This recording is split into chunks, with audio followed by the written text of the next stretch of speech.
Taxation is killing America. Let me explain what no one else is telling you about taxes. Did you know that until the Civil War, there was zero income taxes in this country? And during that war, they only implemented a small 3% tax, which they rescinded after the war was over.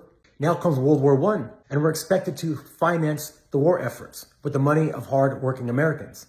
And by World War II, it was so out of scope that the top marginal tax rate during that time was 90%, 9-0.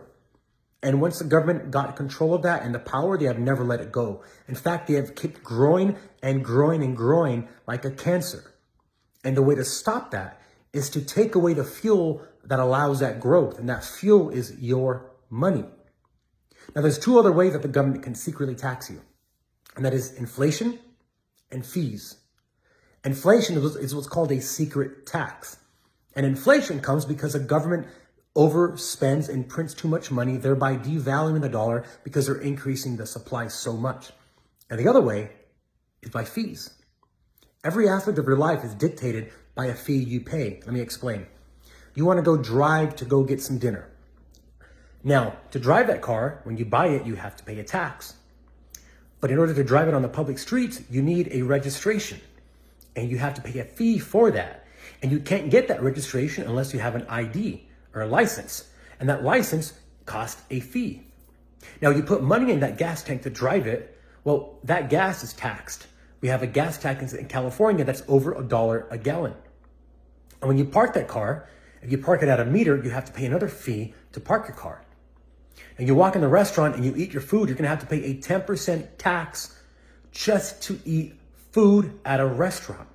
You have to pay the government in order to eat food.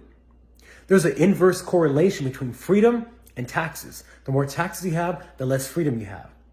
And the only way to starve the government from the fuel that is your tax dollars that is fueling it is by getting new people in Congress that are patriots, that are going to vote for the American interest over the interest of their own pocketbook, which is what our politicians are doing right now.